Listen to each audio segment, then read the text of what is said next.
RuneFest for the Old School reveals. Please welcome to the stage Mod Matt K, Mod Kieran, Mod Aiza, Mod West, and Mod Ed. No, don't stop. Keep going. Keep going. Keep going. Keep going.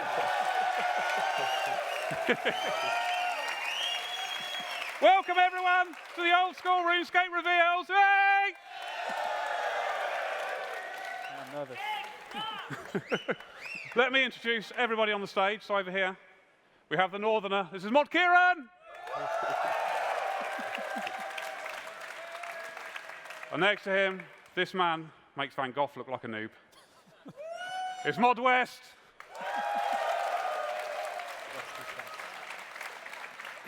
There's only one way to describe this guy. He's a ginger ninja. He's Mod Ed.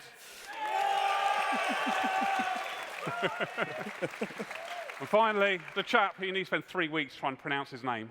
It's Mod Aiza.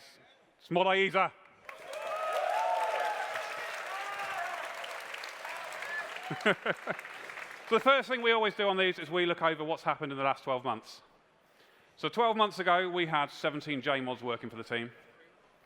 This year, we've got 24 JMods working for the team, with the open hires, of course. And next year, we plan to have 28 JMods.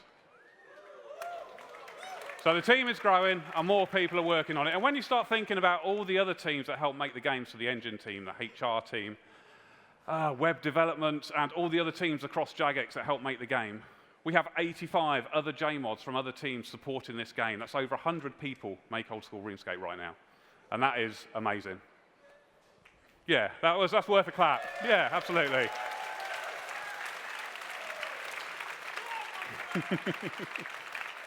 So that's RuneFest. This is what we spoke about. We spoke about Dragon Slayer 2. We did that. We spoke about Theatre of Blood. We did that too. We spoke about making friends with my arm. Ash did that one. We spoke about the farming expansion, and keep listening, so you might hear something about that. And PvP rejuvenation, we did a whole load of stuff around PvP as well. Yeah. It's really important for us, so you guys know that when we're talking about stuff up here, that we want to do it because we think you guys want it done. And we're going to continue doing that. So that's 12 months as well. It's been a record-breaking year yet again. We had 450,000 members last year. This year, we had 550,000 members.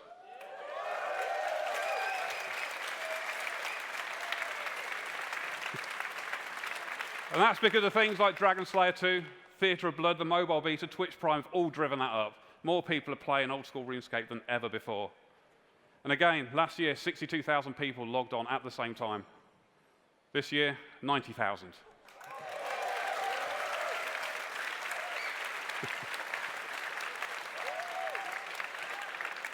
Again, content like the Dragon Slayer 2, the Theatre of Blood, Twitch Prime, and the mobile beta all driving that number upwards. More people are playing the game, more people are playing it for longer. The game is brilliant, and we love you all.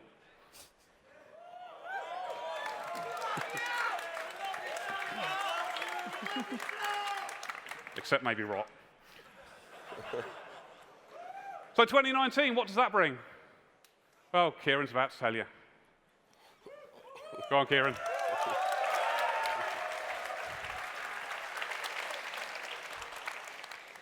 Who's excited for your first reveal?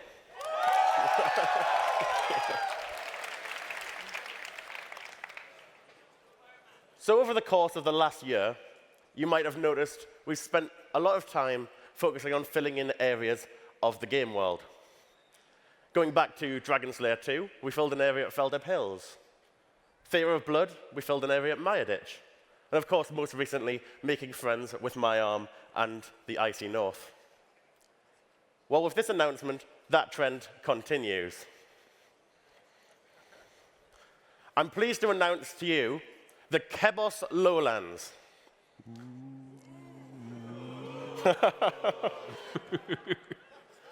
The Kebos Lowlands is an area of expansion to the west side of Zaire. It's been 2.5 years since we first added Zaire to the game, so I hope you agree it's about time we actually go back there. Now, we're under no illusion that when we launched there and the Kingdom of Kourend, that there was a whole host of problems, especially with the mapping. Now, you might have realized already that this week we released a new developer blog covering that we want to rework the Hesidius area. And that's just the start.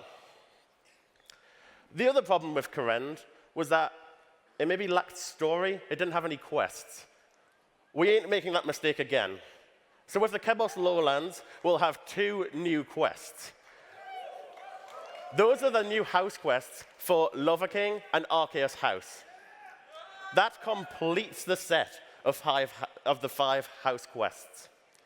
Those quests form the building blocks for our future Zaya storyline.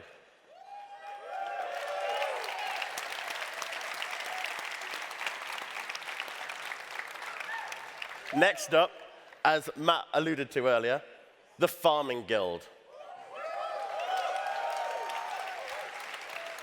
The Farming Guild itself will be found within the Kebos Lowlands. It's built from this huge greenhouse, and it's split into 3 separate areas. That is where it's different to any other guild in game. It has 3 tiers, 3 different requirements, meaning low-level farmers can get involved, but still, we have a really high requirement at 85 farming to access the tier 3 part of the guild. But what's within the guild? Well, of course, we have a plethora of old and new patches alike. Those old patches have been spiced up as well, though. You can at least expect snape grass to be farmable, potato cacti. And those are just 2 examples. There will be a whole host more than that. On the new side, we've got the anima patch. That will be found within the Farming Guild. It's different to any other patches in-game. Depending on what you choose to plant here, it will have different worldwide effect on all of your farming. But for those of you a little bit more into combat, maybe you want to draw your sword out because we're going to have a new growable demi-boss found within the guild. We're calling this the Hespori, and of course you can expect rewards for your time fighting it. Sticking with the theme of combat, in the northern side of the Kebos Lowlands, we have the settlement of Brimstone. Brimstone is home to 2 new races, the Tasakal, which are a splinter race from the Tsar, and the new race Khalif. The Khalif are servants to the Tasakal. And one of these Khalif is a brand new Slayer Master we're calling Konar.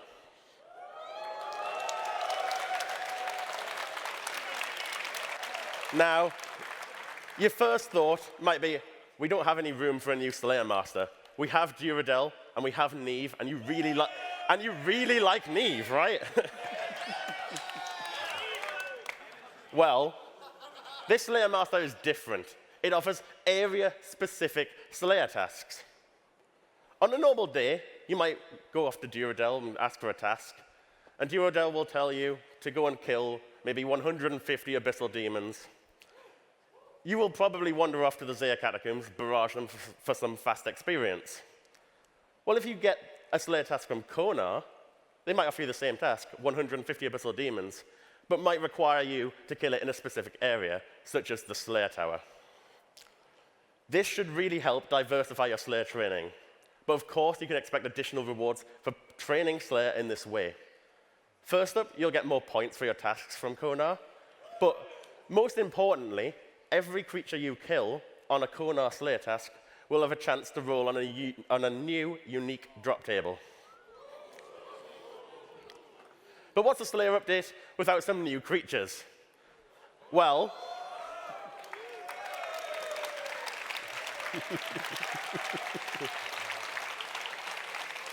in the center of Brimstone is a volcano. And if you choose to enter this volcano, you will find yourself in a new Slayer dungeon. This Slayer dungeon is home to at least 4 new creatures, ranging from the low end with sulfur lizards all the way up to our new highest requirement Slayer creature ever, requiring 95 Slayer. I'm pleased to announce the Hydra.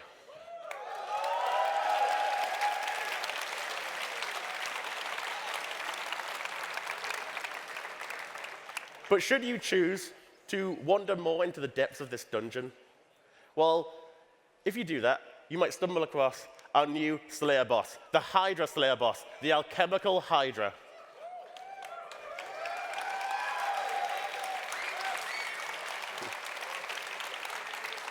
If you can fight through its chemical-based attacks, of course, you will get a whole host of new, unique rewards for your time as well. Now, there's one more thing, something that would really do a good job at tying this all up together. It's been a long time coming, but I want to announce to you a brand new achievement diary.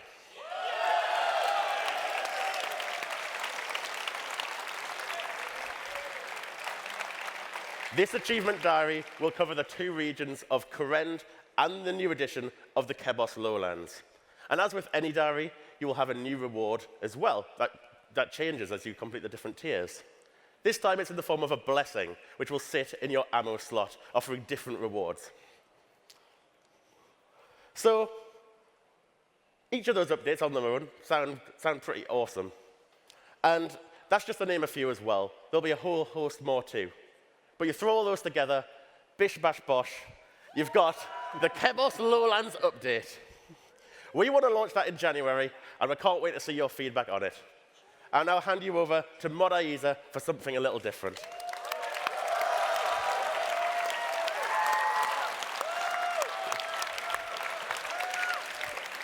Wow. I think that's going to be a pretty hard sell to try and beat, but thankfully, I am doing something a little bit different.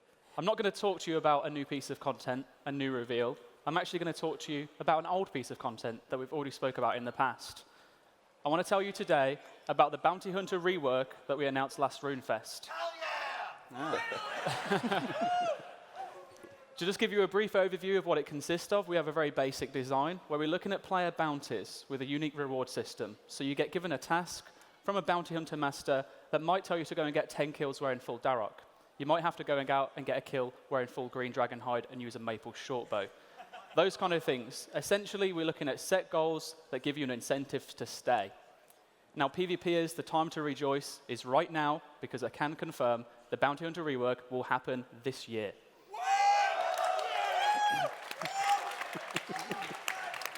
Thanks. However, there is one problem, and that problem is that we need you. We do have a basic design, but we want to make sure that when Bounty Hunter rework comes out, it is exactly what you want and what you expect. So we really need you to come together, put forward your suggestions, your feedback, and your design ideas. Put down the memes, put away the pictures of in-game characters, just for a few days. Rally your forces on Reddit, on the forums, and on Twitter. Get in touch with me through Discord. I really want to hear what you have to say so we can make this as good as we can. Now, there is another thing that I want to talk to you about, keeping in line with the whole PvP scene. A few people have asked time and time again that we need to do a little bit more diversity in terms of competitions. We've done Deadman for quite a while now, so I think it's about time I introduced you to PvP All-Stars Championship.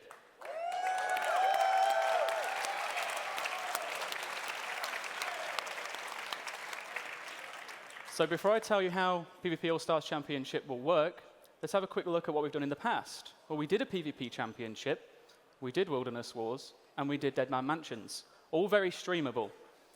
Deadman, especially, alongside this, it's not in the slide, apologies, but Deadman, we noticed that as we went along, the more and more we did them each year, the viewing experience got better, and we got more and more feedback that was positive.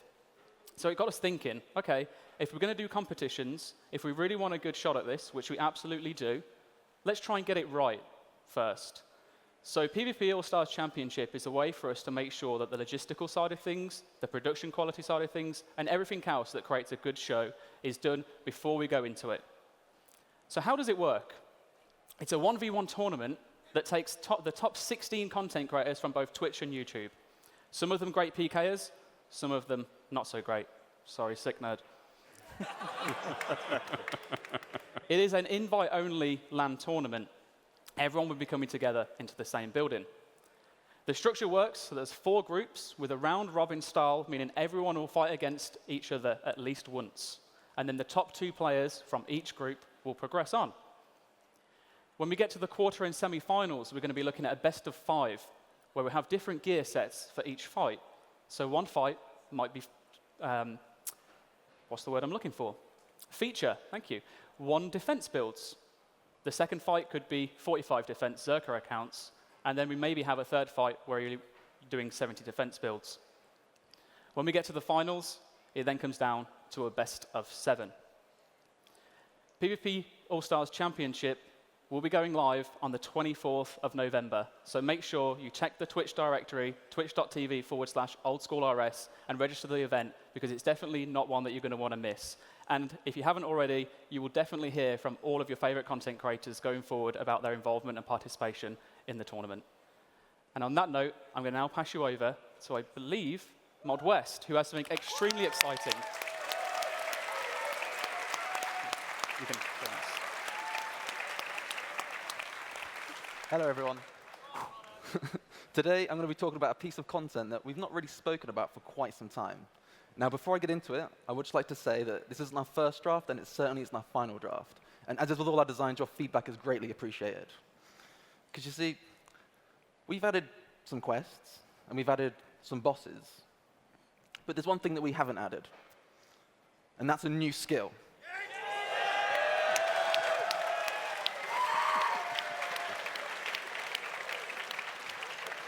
Now, over the years, our priority reports have shown that a demand for a new skill has only increased.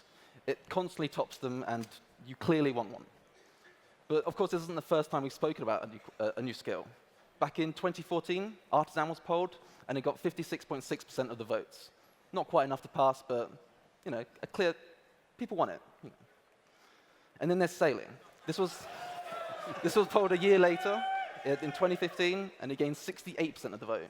Still, 7% shy of that 75% threshold.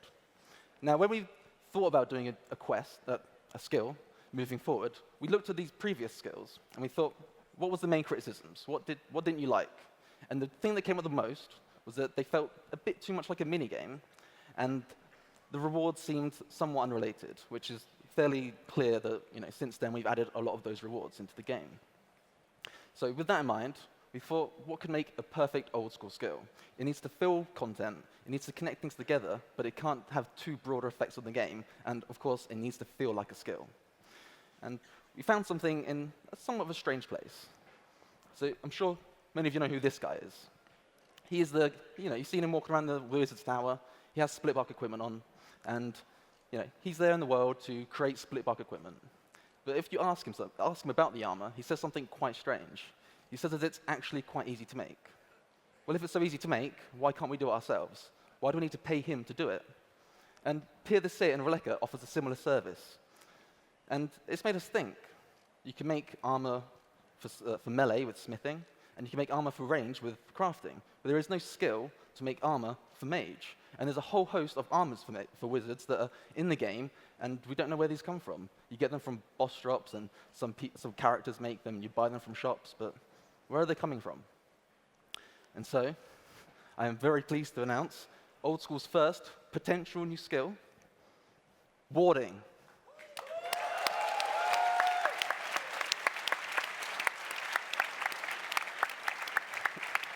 So, warding is the magic, what smithing is the melee, and what crafting is the range. Essentially, you make wizard armor.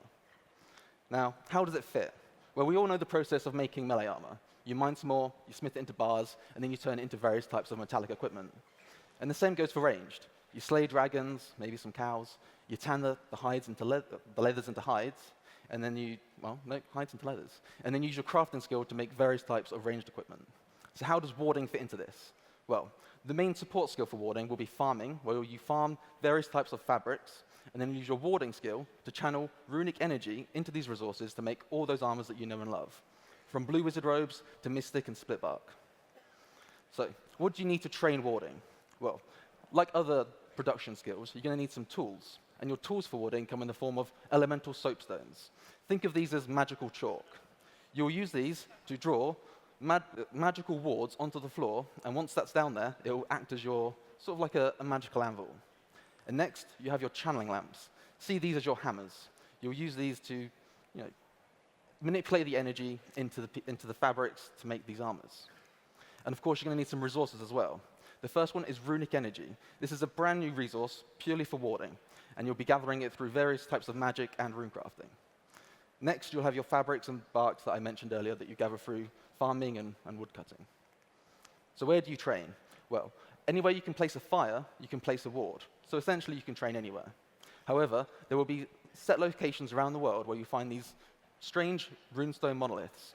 When training around these runestone monoliths, your energy will go further, meaning you'll train far more resourcefully. However, XP will be a little slower as you have further to go. And also, you'll be able to train with friends and use each other's wards, unless, of course, you're an Iron Man. So what's the overall process? By the way. So step one, you gather your various types of fabrics. Here's a new type of farming patch called the Magnanary. This is essentially a place where you place silkworms and go back every now and then to collect some silk. Step two, you siphon your energy. By using combat spells on the runestone monoliths themselves, you'll be rewarded with various types of runic energy. Of course, these first two steps you don't need to do. You could trade these with other players, of course. Step three, you draw your ward onto the floor.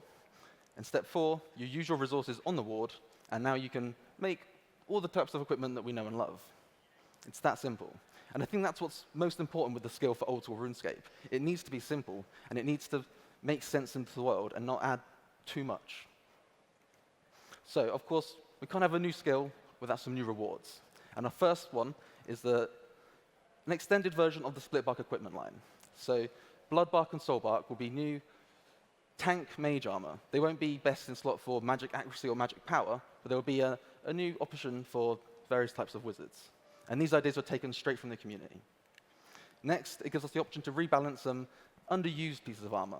Things like split bark and skeletal and lunar equipment, they are severely underpowered for the tier they're currently at. And we feel that maybe increasing a couple of magic accuracy points would bring them into a bit more of a use, but without devaluing current armors.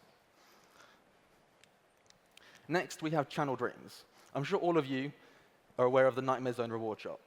Over the years, your displeasure with the shop has become very, very apparent. All of the rewards seem relatively unconnected to the content and could be placed in many other places. And we feel like warding is the perfect place to put all of those imbued rings, making them more of a skill-related thing rather than a reward minigame. Next, we have the runic energy that I spoke about earlier. You might have noticed that the process of gathering this sounded a bit like splashing. I'm sure many of you have gone to Lumbridge and seen the hordes of knights splashing away on rats and spiders, and it doesn't look that great. By moving this process to another part of the game and encouraging you to wear the correct attire, wizard robes, hopefully, it will look a little bit better and free up Lumbridge Castle from all that clutter. And next, and also runic energy ties into runecrafting if you're a bit of a pacifist and wish to not do any magic. And next, we have the mechanic of dissolving. This is essentially a way of adding value to all those junk items stored away in your bank. By using these items on a ward, you'll be able to dissolve them down into their base parts. You have a chance to gain something back. So, for instance, if you were to use an adamant plate body, you could potentially get back an adamant bar, and you have a guaranteed chance to gather back some of that energy used to create it. And finally, we can't have a new skill without a new skill cape. And, of course, a new...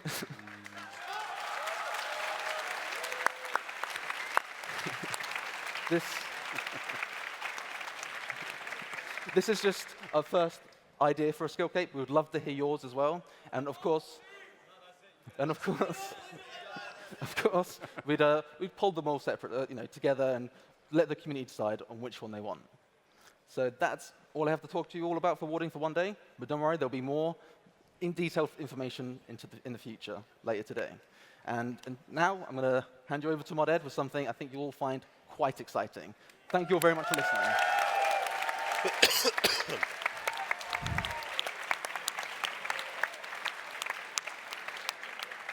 There he goes.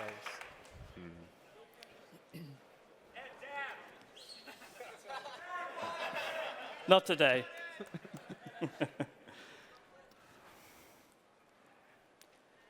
Big things have small beginnings.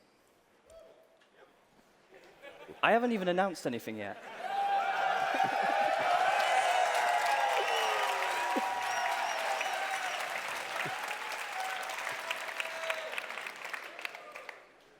All right, fair enough. I'm done. Big things have small beginnings. 16 years ago, there was a little quest got released into RuneScape. Now, it was a small novice quest, took probably no more than 20 minutes to complete. All in all, it was pretty insignificant.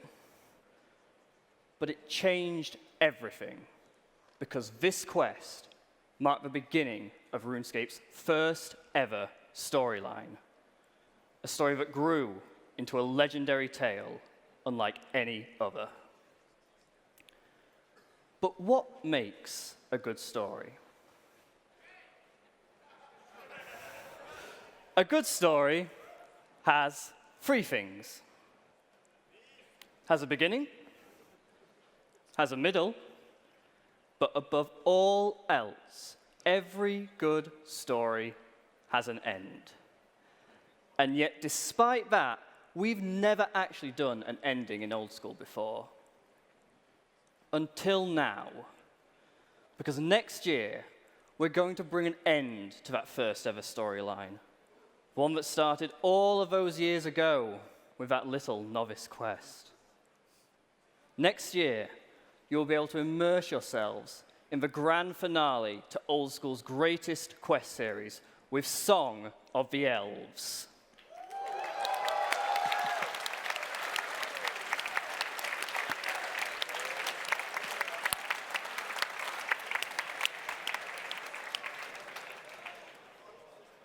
Gather your allies and take the fight to the Isle of Elves in this Grandmaster conclusion to the Elf storyline. And along the way, you might just uncover the truth behind the mysterious Dark Lord. Ooh. Don't expect it to be easy, though. There's going to be plenty of challenges for you to face before your quest is complete.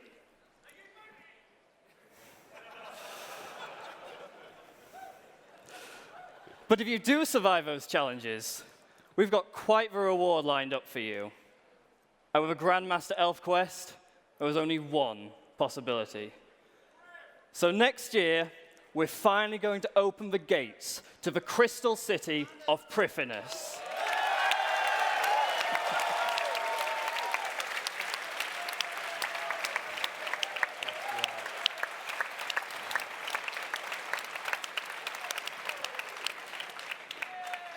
So Priffinus was first added to the map 14 years ago, making it quite literally the definition of old school content, and we are finally opening it up to you. Inside, you're going to find a range of content, both old and new, for combat and skilling alike. Now, I'm not going to spoil too much today, but here's just a few sneak peeks of what you can expect from this new city. So, first up, for PVMers among you, we have the Gauntlet. This is a brand new combat challenge, but this is unlike anything you've faced before, because with this challenge, you're not allowed to take your own weapons and armor in. Instead, you're going to have to gather supplies inside the Gauntlet. You'll need to be quick, though, because before long, a brand new boss is going to arrive, and if you haven't gathered enough supplies, you're not going to stand a chance. Maybe you're not a fan of combat. Maybe skilling's more your thing. Maybe skilling's more his thing. For you, just for you, we have a brand new skilling boss. So we've done a skilling boss before with a Wintertodd, but this one's going to feel quite different. It's going to feel a lot more like your traditional combat boss with a focus on item rewards rather than XP. Now, take on these new challenges, and you might just unlock some brand new rewards. Yeah, I know, right? Surprising. With previous Elven content, we've given you crystal weaponry. So we thought this time, maybe it was about time to unlock you crystal armor.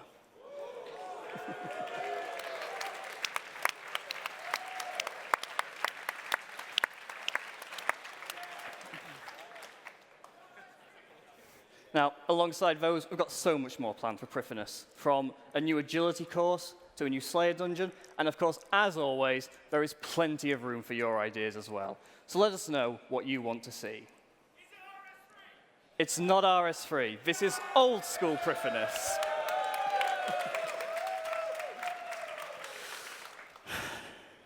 So there you have it. That's just a small sneak peek of what you can expect from Song of the Elves and Priffinus next year. But don't worry, we're going to be revealing plenty more to you over the coming months. Until then, I'm going to hand you back over to Mod Matt K. Thank you.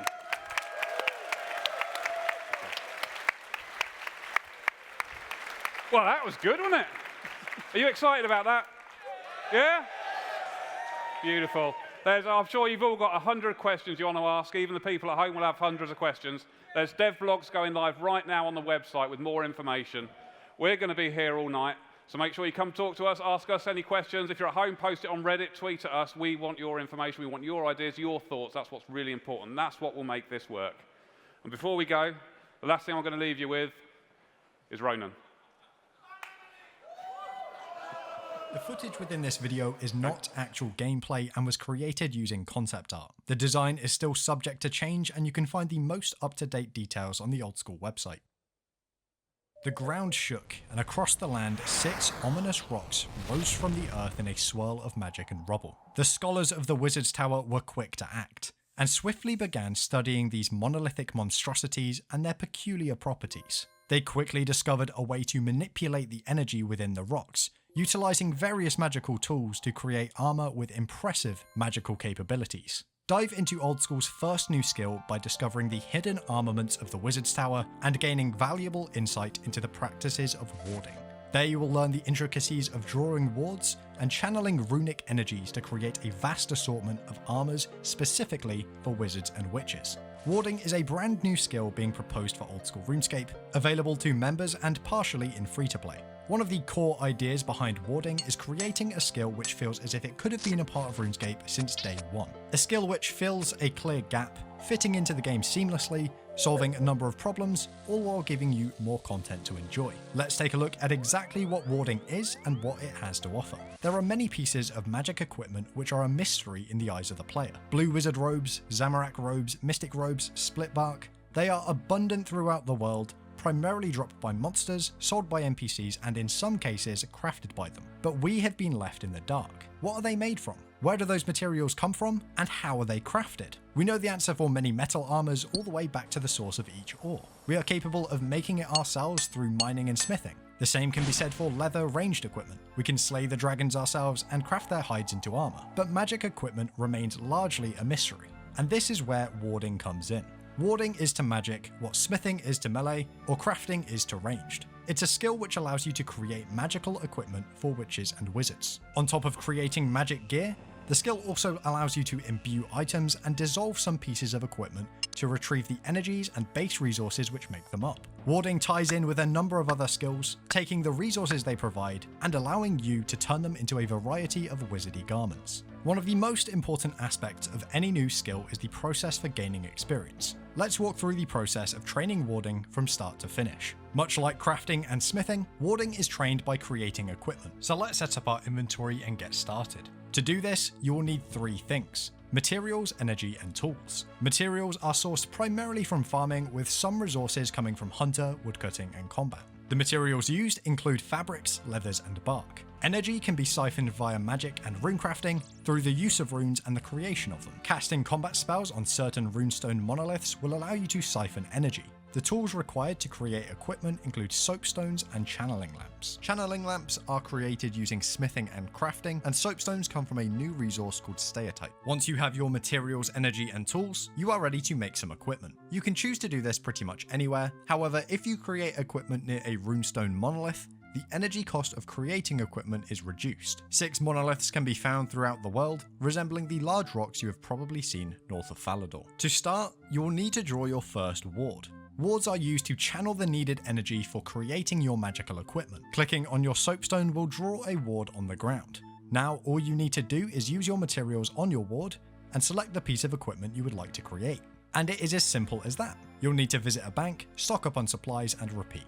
Now that we know how you train warding, let's take a look at some of the potential benefits for leveling up. As you've probably gathered by now, warding will allow you to create magic equipment which already exists in-game. This includes Mystic, Splitbark, Skeletal, Lunar, Zerician robes, Monk's robes, Druid robes, Zamorak robes, and Wizard robes. On top of being able to create these sets, the Splitbark, Skeletal, and Lunar sets will be rebalanced to bring them new life and make them appropriately powerful. And for the lower level Monk, Druid, Zamorak, and Wizard robes, Players with the required warding level will be able to create brand new hoods for each set. Looking beyond existing equipment, 2 new sets of high-level mage tank armor is also being proposed as a part of warding, Bloodbark and Soulbark. The stats of these armors are not yet finalized at the time of making this video, but they will be made available in a developer blog on the Old School website in the near future. Nightmare Zone has been home to ring imbues for quite some time, but both the community and the Old School team agree that it isn't an ideal home for them. Thematically, warding is the perfect fit. If warding were added to Old School, these ring imbues would move from Nightmare Zone and would become a perk of the skill. On top of imbuing existing rings, it would also be possible to create channeled rings, rings which provide varying skilling perks with finite charges. The effects of these rings will come down to what the community would like to see. An example might be the Ring of Amber, which could provide you with a chance of double produce when farming. Finally, we have dissolving. Dissolving is the process of returning items to their base parts. This is done by using these items on a ward, much like you would when training the skill. However, no experience is gained in doing so. Instead of experience, you will have a small chance of receiving some materials and a guaranteed chance to receive a small amount of runic energy. For example, you can dissolve iron equipment for a chance of receiving iron bars and a guarantee of receiving mined energy. The higher your warding level, the more you can dissolve. There we have it, warding, Old School's first new skill. This video is very much an overview of warding to get you familiar with the general concept and the goals of the proposal. For the full details, please read the developer blog on the Old School website. Thank you all for watching, have a great week, and I'll see you next time.